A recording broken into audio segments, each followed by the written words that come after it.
তিন প্রকারের রোজাদার আমাদের সমাজে আছে। কয় প্রকার?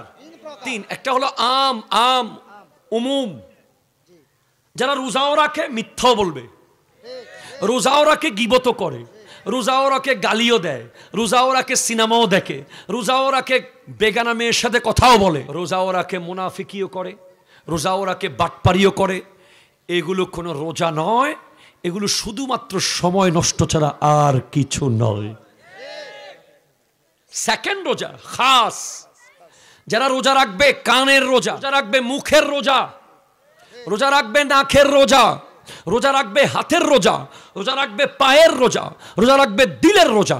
কান দিয়ে গীবত শুনবে না, মুখ দিয়ে গীবত করবে না, চোখ দিয়ে বেহায়া দেখবে না, হাত দিয়ে ইসলাম বিরোধী কিছু ধরবে না, পা দিয়ে ইসলাম বিরোধী কোথাও যাবে না।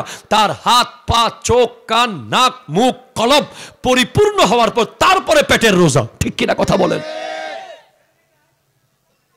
এটা হলো খাস। আরেকটা হলো আখাসুল খাস, হুসুসুল হুসুস, ভেরি ভেরি ভিআইপি। এটা অনেক উঁচুতে, অনেক উঁচুতে। এটা কারা? যারা 11 মাস ফুল সেট আপ শেষ করবে, পারিবারিক সামাজিক রাষ্ট্রীয় ব্যক্তিগত।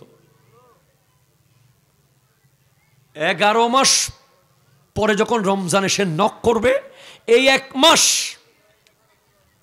সে দুনিয়াদারির সাথে আর থাকবে না।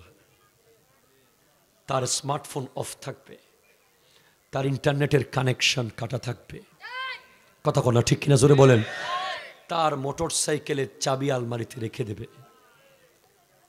সে মসজিদে আর সেহেরিতে, তাকে যেখানেই যায়, হয়তো সে মসজিদে অথবা ওযুখানায় অথবা তারাবিতে অথবা সেহেরিতে অথবা ইফতারে 24 ঘন্টা সে আল্লাহর সাথে কানেক্টেড।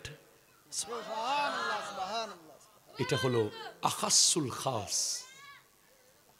যেদিন ঈদের চাঁদ উঠবে সেদিন তার চেহারা থেকে নূর চমকাবে, সে যা বলবে তা হয়ে যাবে, সে আল্লাহর হয়ে যাবে। এমন একজন রোজাদারের নাম হলো শেখ সুলতান সৈয়দ আব্দুল কাদের জিলানী রহমতুল্লাহ আলাইহি। উনি এই 1 মাস কিছুই করতেন না, 24 ঘন্টা আল্লাহর ধ্যানে মগ্ন থাকতেন। আমরা চাইলেই পারি, চাইলে সম্ভব, অসম্ভব কিছু না।